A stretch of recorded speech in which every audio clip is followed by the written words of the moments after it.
ये अपने माता पिता के साथ पंढरपुर आई हुई थी। उसी 8 वर्ष की अवस्था में इन्होंने नामदेव जी महाराज के यहाँ सेवकाई स्वीकार कर ली, क्योंकि माता पिता बहुत ही गरीब घर के थे। पिता का शरीर पूरा हुआ, माता का शरीर पूरा हुआ कुछ ही दिनों में, तो इनके हृदय में एक बात आ गई, मेरा जीवन प्रभु के लिए है, तो कैसे मैं प्रभु को समर्पित हूं। तो अपने जीवन को प्रभु में समर्पित करने के लिए वही पंढरपुर में श्री नामदेव जी महाराज के घर में सेवकाई स्वीकार कर ली। भक्त की सेवकाई से प्रभु कितने प्रसन्न होते हैं। हमारे हृदय में यदि भक्तों के प्रति श्रद्धा हो जाए तो भगवत प्राप्ति कितनी सरल है, इस प्रसंग से देखिए। श्री जनाबाई जी प्रायः संत सभा में नामदेव जी की दासी के रूप में प्रसिद्ध हुई हैं। ये जनाबाई जी को महाराष्ट्र में बहुत आदर से नाम लिया जाता है और इनके बहुत महिमामय पद भी है। और ऐसी इनकी नाम में प्रीति हुई नामदेव जी के प्रभाव से कि बड़े बड़े सिद्ध संत जन इनका स्मरण करते थे। कबीरदास जी जैसे सिद्ध संत जनाबाई जी के चरणों में प्रणाम करते थे। ये नामदेव जी के संग की महिमा का प्रभाव।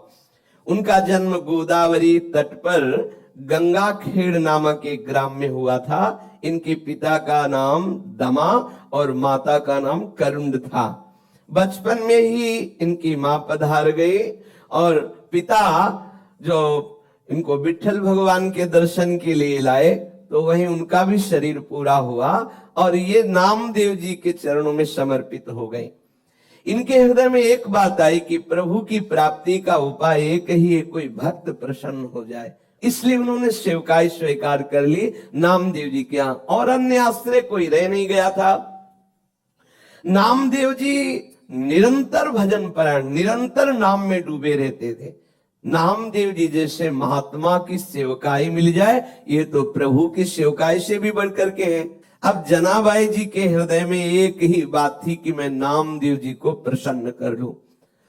नामदेव जी के पूरे परिवार के कपड़े धोना, पूरे परिवार के लिए आटा पीसना, पूरे परिवार के लिए भोग तैयार करना, पूरे परिवार के लिए हर समय अपने प्राणों को समर्पित किए हुए तन्मयता पूर्वक सेवा करना। बर्तन मांज रही है, कपड़ा धो के ला रही है, झाड़ू पोछा कर रही है। आप सोचो, पूरे परिवार की स्वयं सेवा करती।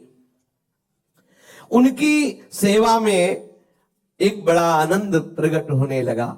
वो इस भाव से कि नामदेव जी की जिस दिन कृपा दृष्टि होगी उस दिन मुझे भगवत साक्षात्कार हो जाएगा। अब नामदेव जी की सेवा प्रभाव से निरंतर नाम चलने लगा। भजन न हो संग बिनु। देखो, संग हुआ, अब चेष्टा नहीं करनी पड़ रही। जो नामदेव जी जप करते थे, वही जो कीर्तन करते थे, वही जनाबाई कीर्तन करने लगी, नाम स्मरण करने लगी। नाम स्मरण करते करते कभी जैसे पोछा लगा रही, एकदम हाथ रुक गए, अश्रु चलने लगा, प्रभु के लिए विकलता प्रकट होने लगी, भाव दशाएं उनकी आने लगी। श्री जनाबाई जी के हृदय में विठल भगवान के प्रति प्रबल आसक्ति होने लगी। जब कभी सेवा से अवसर मिलता, मंदिर में जाती, ठाकुर जी को देखती, देखती ही रहती, और देखते देखते एकदम विकलता होती तो रोने लगती, एकदम आनंद बढ़ता तो नाचने लगती। ऐसी दशा जनाबाई जी की श्री नामदेव जी की सेवा से होने लगी। जनाबाई जी जब झाड़ू देती, बर्तन मांजती, कपड़े धोती, जल भरती, चक्की पीसती, ये सभी कार्य करते हुए सावधानी ये रखती कि सेवा में त्रुटि न हो और नाम विस्मरण न हो। और भगवान नाम का ऐसा प्रभाव हुआ कि अब उनके आंसू नहीं रुकते। सोहनी लगा रहे, अश्रु प्रवाह हो रहा, बर्तन मांज रहे, अश्रु प्रवाह हो रहा। देखो कैसी कृपा हुई भक्त संग की, जिसकी बड़े बड़े साधु जन, उपासक जन आकांक्षा करते, वो जनाबाई को प्राप्त हो रहा है। वो कभी रोते रोते सेवा करते करते एकदम व्याकुल हो जाती, हा विठल, हा विठल, हा पांडुरंगा, ऐसे पुकार पड़ती। अब एकादशी के दिन नामदेव जी के यहाँ रात्रि में भक्त मंडली एकत्रित होती और कीर्तन करती। कोई मृदंग बजा रहा है, कोई करताल बजा रहा है, कोई नृत्य करते हुए नाम कीर्तन कर रहा है, कोई प्रभु की आनंदमयी लीलाओं का गायन कर रहा है, तो कोई एकांत में बैठा हुआ उन लीलाओं को सुनकर, उन कीर्तन को सुनकर, भक्तों की भावदशा को देखकर अश्रु प्रवाह कर रहा है। पूरी रात्रि, एकादशी की रात्रि में नामदेव जी के यहाँ ऐसा कीर्तन होता। और जनाबाई सब सेवा करके एकांत कोने में खड़ी रहती। नामदेव जी और बड़े बड़े भक्तों की भाव दशाएं देखती तो उसके हृदय में और विकलता बढ़ती। संकीर्तन के आनंद सागर में वो पूरी रात डूबी रहती। उसको ये पता ही नहीं चल पाता कि कितने कम समय में रात्रि व्यतीत हो गई। उषा काल होते ही, प्रातः काल होते ही सब भक्त मंडली अपनी दिनचर्या को जाती। और ये बावरी हुई भगवत प्रेम की मादकता में ठाकुर जी के प्रसन्नता के लिए श्री नामदेव जी की सेवा में मगन रहने लगती। अब इनको आज लगा कि अरे आज तो सूर्यदेव उदय हो गए, सब भक्तजन चले गए और मुझे तो होश ही नहीं रहा, ये तो बहुत बड़ी त्रुटि हो गई। एक दिन एकादशी में ऐसी आनंद वृत्ति में रात्रि में डूबी कि सब भक्त कीर्तन करके चले गए और ये डूबी ही रही। देखा सूर्य चढ़ गए हैं, प्रकाश हो गया है। अब चेतना जगी तो इनको लगा कि जो हमारी नामदेव जी के प्रति सेवा वृत्ति थी, ये तो बहुत हमारे अंदर त्रुटि हो गई। कैसे पूर्ण सेवा हो पाएगी? सबके लिए आटा पीसना है, सबके लिए सब व्यवस्थाएं अकेले करती। और देखो उसमें ये नहीं कि मुझे करना पड़ता है, ऐसा नहीं, उत्साहित होकर प्रसन्न मुद्रा में करती। आंख खुली, देखा तो बहुत देर हो गई, कैसे नामदेव जी की पूरी हम सेवा कर पाएंगी। जल्दी जल्दी से घबरा कर सोचा कि सबसे पहला काम करते हैं कि हम वस्त्र जो सबके स्नान किए हुए हैं पहले उनको धो के फैला देती। जल्दी से वस्त्र लिए और वस्त्र लेकर के धोने के लिए वो भागी। फिर एकदम दिमाग में आया कि अभी तो बहुत से पात्र पड़े हैं, उनको मार्जन करना है और पानी भी भर के रखना है, पर चलती है पहले वस्त्र धो के आती है। जो ही चंद्रभागा नदी के पास पहुंची वस्त्र लेकर के, तो अब कई चिंताएं एक साथ। अभी तो पात्र मार्जन करने हैं, सुंदर जल भर के रखना है ठाकुर जी की सेवा के लिए, आज तो बहुत विलंब हो गया, अब आज कैसे हम सब सेवा कर पाएंगे। इतना मन में सोच रही थी कि इतने में देखा कि एक वृद्धा मैया आई और कहा कि जनाबाई तू चिंता क्यों कर रही है, सुन तू और जाके कार्य कर, मैं यहाँ तेरे कपड़े जो है सब नामदेव जी के परिवार के वस्त्र है ना, ये मैं धो देती हूँ। उन्होंने कहा नहीं नहीं आप क्यों करेंगे, आपका शरीर। बोले नहीं, सच्ची सफाई धुलाई तो हम करना जानती, पूरा जीवन हो गया, पूरा जीवन हो गया। जिसके वस्त्र को हम धुलते दोबारा वो मलिन नहीं होते हैं। और देखो तुम तो अभी नई अवस्था तुम्हारी, मेरा जीवन हो गया ये धुलते हुए। सच्ची धुलाई का कार्य हम जानते हैं। समझ नहीं पाई जनाबाई ने कहा मेरे स्वामी की सेवा में आज बड़ी गड़बड़ी हो गई, क्योंकि मैं ऐसी भूल में पड़ गई कि सेवा छूट गई। भूल का तात्पर्य इतना आनंद में डूब गई। बुढ़िया ने प्रेम से कहा तू चिंता मत कर, देखना तू वैसे कपड़े साफ नहीं कर सकती जैसे मैं करूंगी। जनाबाई ने कहा कि अब मुझे नामदेव जी के घर तत्काल भाग के जाना, क्योंकि पात्र मार्जन नहीं किए। अब देखो जैसा भी हो, वो कपड़े वहीं नदी के किनारे छोड़ करके गई और जो कार्य अत्यंत आवश्यक था, जैसे पात्र मार्जन करना और जल भर के रख देना, वो करके वापस आई तो देखा बहुत प्रेम से डूबी हुई वो जो मैया थी, सब कपड़े धो करके और फैला दिए थे और कहा कि देखो तू चिंता मत कर, आनंद पूर्वक सेवा कर। बहुत बहुत आनंद का ये विषय है जो तेरे अंदर ये चिंता चलती रहती है भक्त को सुख पहुंचाने की। तो उन्होंने देखा कि सारे के सारे कपड़े एकदम स्वच्छ। जनाबाई ने हाथ जोड़ करके कहा कि आप जैसी उदार तो मुझे जीवन में देखने को नहीं मिली। हमारा तुम्हारा कोई परिचय नहीं, कोई स्वार्थ भावना नहीं, और आप इतने ढेर सारे सब कपड़े धो दिए। तो आप तो हमें लगता है ईश्वर स्वरूप ही है, प्रभु स्वरूप ही है, और हमें तो ऐसा लगता है कि हमारे विठल ने कृपा करके तुम्हें भेजा है। पर इतना नहीं समझ पाए कि विठल ही इस रूप में आए हैं। मैं आपका बहुत आभार मानती हूँ। तो मैया ने कहा आभार की कौन सी बात है, मैं तो तुम्हारी ही हूँ। मैं अपनों से आभार थोड़ी प्रकट करते, मैं तो आपकी ही हूं, आप ऐसी चिंता क्यों करती है। ऐसा करके मुस्कुराते हुए वो वृद्धा माई वहां से चली और कहा कभी भी आवश्यकता हो तो मेरी याद कर लेना, आप जे भी याद करोगी मैं उपस्थित हो जाऊंगी तुम्हारी सेवा के लिए। जनाबाई जी भाव में डूब गई, क्योंकि उस वृद्धा की मुस्कुराहट ने इनके हृदय में आनंद का वर्धन किया। इनको थोड़ी देर के लिए अंतर्मुख में इतना डुबा दिया उस मुस्कुराहट ने, पूछो मत। फिर चेतना आई और सोचा कि मैंने तो पूछा नहीं कि तुम कहाँ रहती हो, तुम्हारा क्या नाम है। जब तुम कह रहे हो कि कभी कार्य पड़े तो बुला लेना, तो तुम रहती कहाँ हो, तुम्हारा नाम क्या है। आसपास देखा तो वृद्धा दिखाई नहीं दी, थोड़ा दौड़ करके आसपास और देखा हो, नहीं दिखाई दी। अब तो हृदय में विकलता हुई कि शरीर को इतना यौवन का भी नहीं था कि वो हवा की तरह भाग जाए। वृद्ध थी, आखिरकार कहाँ चली गई और कौन हो सकती है। जनाबाई उस सब कपड़े लेकर के घर पहुंची और हृदय बड़ा व्याकुल था कि आखिरकार वो वृद्धा थी कौन और कैसा जादू कर गई वो अपनी मुस्कुराहट से वृद्धा की मेरा चित्त बार बार उसी का चिंतन कर रहा है। जनाबाई गदगद कंठ से नामदेव जी के समीप गई और पूरी घटना सुनाई कि आज ऐसा ऐसा हुआ। नामदेव जी ने तत्काल जनाबाई जी से कहा, अरे और कोई नहीं था, वो तो विठल थे, कोई दूसरा नहीं था, वो तो विठल थे, ये तो विठल थे, तेरे को बड़भाग्नी बनाने के लिए आए। लेकिन अरे इतना विठल प्यार करते हैं तेरे से कि सब कपड़े धो दिए। उनको भी संकोच हुआ कि कपड़े तो हमारे ही सब थे। देखो आराध्य देव ने अपने सेवक के कपड़े प्रक्षालन किए, कैसी भक्ति का महिमा में स्वरूप है। नामदेव जी ने कहा, जनाबाई तेरे तो अहोभाग्य, कैसी तेरे ऊपर ठाकुर की अनुग्रह वृष्टि हुई, तू समझ नहीं पाई। अब तो जनाबाई के हृदय में और प्रणय कोप बढ़ गया। अच्छा आए भी तो ऐसे छलिया रूपरेख है। अब जनाबाई रोने लगी कि हाय है, इतने छलिया हो कि आप आए भी और हमें परिचय भी नहीं मिल पाया, और दूसरी बात मेरे लिए आपने कष्ट सहा, मेरे लिए इतने ढेर सारे कपड़े धोए। अब तो और हृदय में प्रेम की विकलता बढ़ने लगी। प्रभु सदैव अपने भक्त के पीछे पीछे डोलते हैं। अब वो तो प्रेम पीड़ा में विकल होकर के जनाबाई सेवा करने लगी। स्वयं मूर्तिमान होकर के प्रभु जनाबाई जी के साथ चक्की पीसते आकर के, एक बार नहीं बहुत सेवाएं।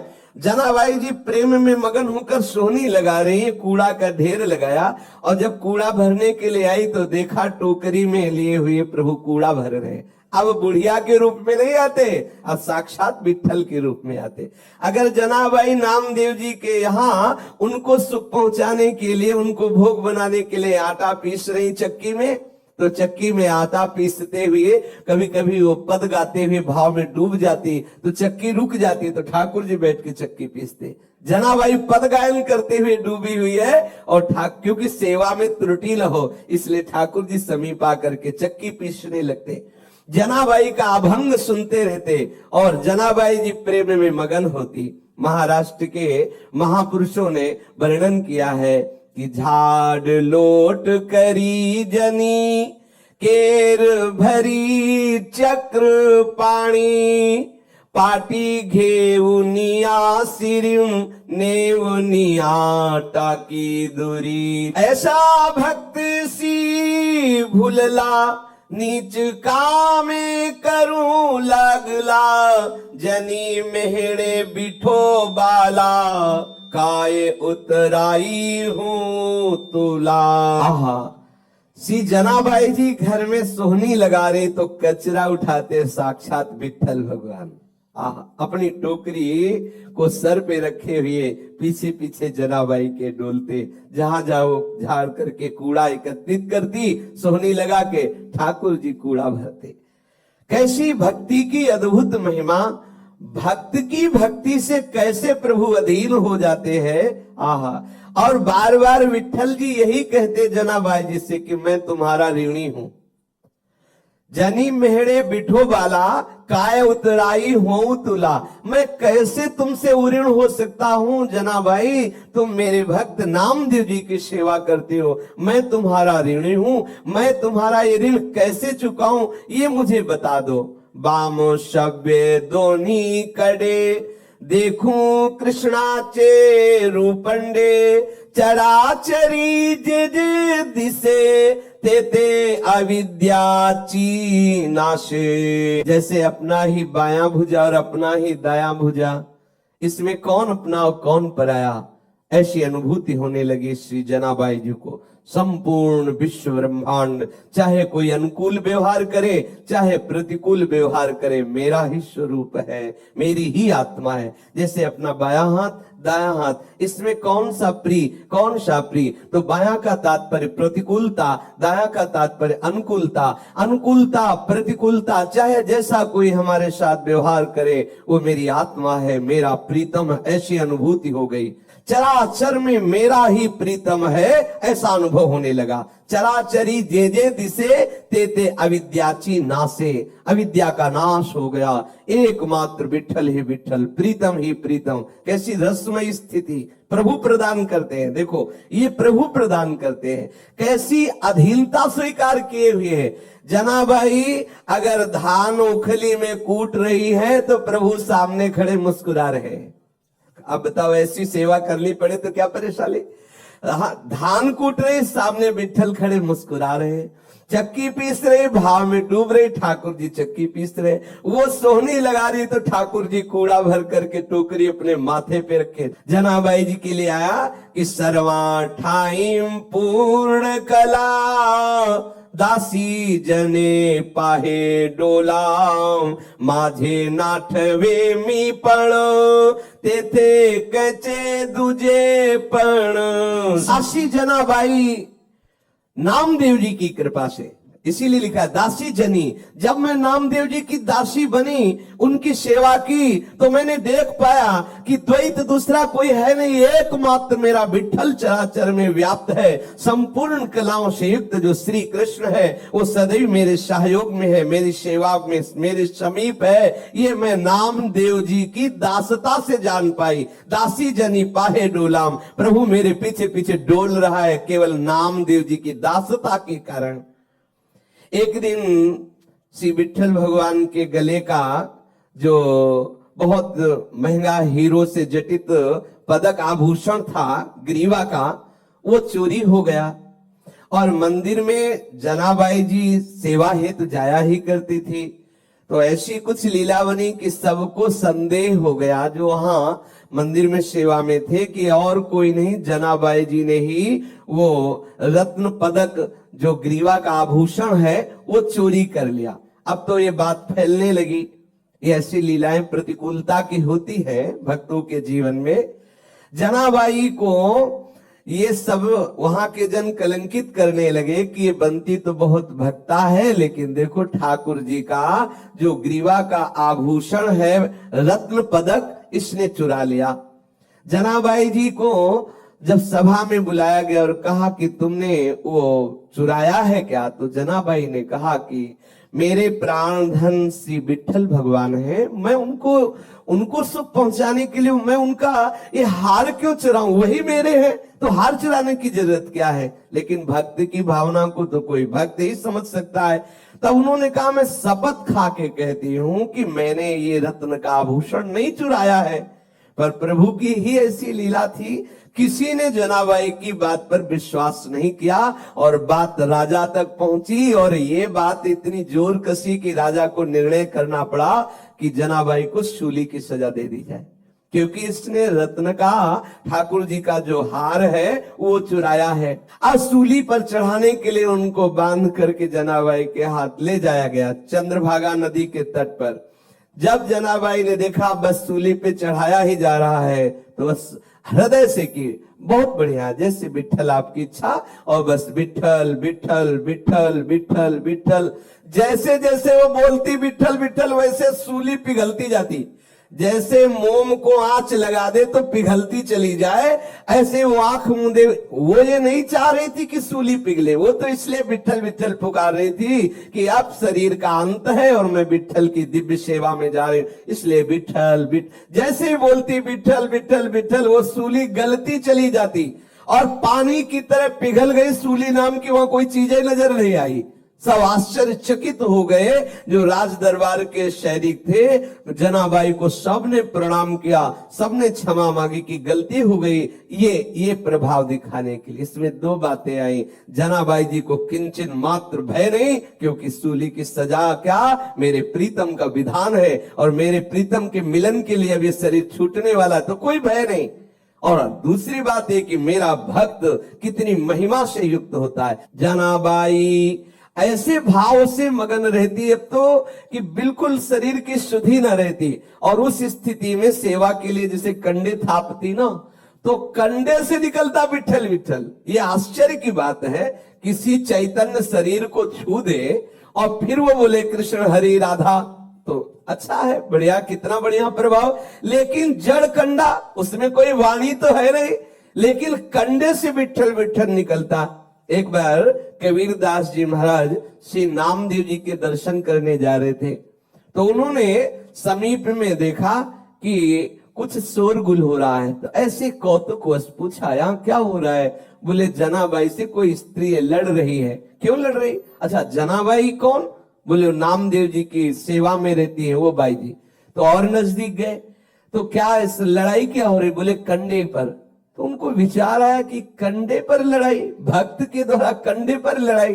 तो ऐसी आनंद मगन होकर के सुन रहे थे। वो कह रही थी कंडा मेरे, जनाबाई ने कहा नहीं मेरे कंडा है। तो बोले तेरे कंडा की पहचान क्या है? बोले कान में लगा के देखो, कंडा बोल रहा है विट्ठल विट्ठल विट्ठल। ये आश्चर्य की बात, ये आश्चर्य की बात। नाम जड़ वस्तु से गूंजने लगा। कैसी स्थिति भक्त सेवा के प्रभाव से आई। कबीरदास जी ने भी कान में कंडा लगाया कि आखिरकार ये सामने वाली स्त्री जो कह रही है कि हाँ हाँ इनके कंडे से तो विट्ठल विट्ठल, कबीरदास जी ने भी लगा के देखा विट्ठल विट्ठल विट्ठल। जनाबाई जी के चरणों में प्रणाम किया कि जिस महान भागवत की सेवा में रहने वाली दासी के ऐसे महामहिमा में परमाणु है, छू लिया जड़ वस्तु को तो वो विट्ठल विट्ठल बोल रही है। श्री जनाबाई जी श्री कबीरदास जी को देख करके बहुत आनंदित हुए। कबीरदास जी आश्चर्यचकित हुए कि क्या ऐसी भी भक्ति होती है कि जड़ वस्तु को छू ले तो भगवान नाम स्फुरित हो जाए। नामदेव जी के साथ जनाबाई जी की ऐसी तन्मयता हो गई कि संवत 14 से 7 में नामदेव जी ने समाधि ली, तो ठीक उसी दिन कीर्तन करते हुए जनाबाई विट्ठल भगवान में विलीन हो गए, कीर्तन करते हुए। तो जो भक्त जन है वो तीर्थी कुर्वन्ति तीर्थानी, जो उनके चरणों का आश्रय ले ले तो संपूर्ण हृदय के विकार नष्ट करके